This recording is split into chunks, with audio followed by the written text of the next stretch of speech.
Why is the Canadian dollar falling and what it means for you? If you've been paying attention to exchange rates lately, you've probably noticed something alarming. The Canadian dollar is at its weakest point in years, now below 0.68 USD. This isn't just a number, it affects your cost of living, job security, housing affordability, and overall economic stability. So why is the Canadian dollar falling?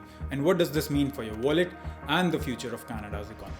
Let's break it down. For the last 2 decades, the Canadian dollar has generally fluctuated between 0.7 and 1.07 USD. Between 2005 and 2015, the dollar was relatively strong, staying above 0.8 USD. This was driven by high oil prices and a strong export economy. However, in 2015, the dollar fell below 0.8 and has struggled ever since. Now, with it dropping below 0.68, economists are sounding the alarm.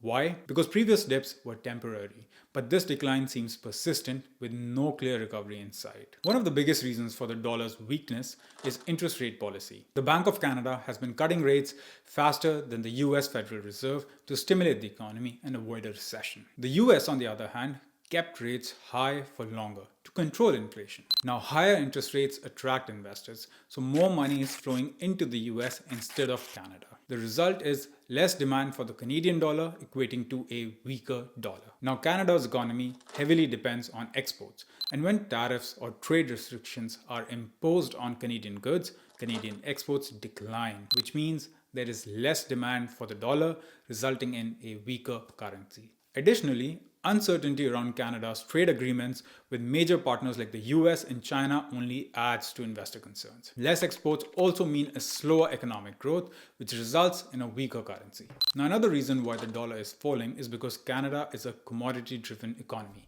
and oil exports play a huge role in the value of our currency. Historically, when oil prices were high, the dollar strengthened, because Canada earned more foreign income from oil sales. But recently, oil prices have remained stable or declined, which isn't helping the dollar recover. And without strong oil prices, Canada loses one of its key economic stabilizers. Finally, political stability matters for investors.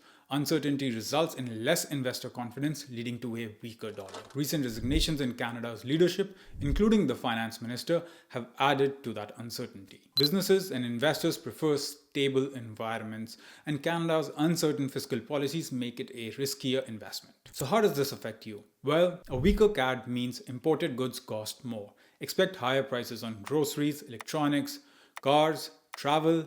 So if you rely on US imports, your cost of living just went up. Next, we have the impact on the housing market. A weaker dollar means imported construction materials like lumber and steel cost more. Higher costs mean more expensive homes. Mortgage rates may also rise due to economic instability. So if you're looking to buy a home in the future, then things just got harder. A weaker currency and economy also cause job market uncertainty.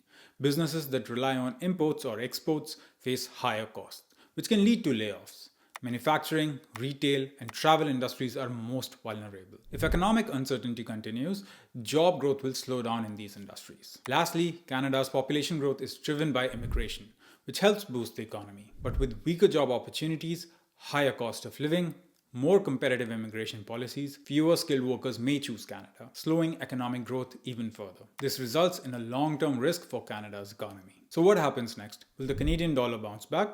Well, there are a few possible recovery scenarios. If the Bank of Canada slows rate cuts, the dollar may regain some strength. If oil prices rise, Canada's economy could benefit from stronger exports. If economic conditions stabilize, investors may return to Canada. But as of now, there's no immediate sign of a strong recovery. The weaker dollar is likely to persist unless major economic changes occur. Now, a question as to what should we do in the interim? With a weaker dollar and a weaker economy, here are some steps to protect yourself financially. Budget for higher prices. Imported goods might end up getting more expensive. Lock in your mortgage rates if possible. Uncertainty may lead to higher borrowing costs in the future. If you're investing, diversify globally, not just in Canada, to hedge your risks. Understanding what's happening with the Canadian dollar helps you make smarter financial decisions. If you found this video helpful, then comment below, and I'll see you in the next one.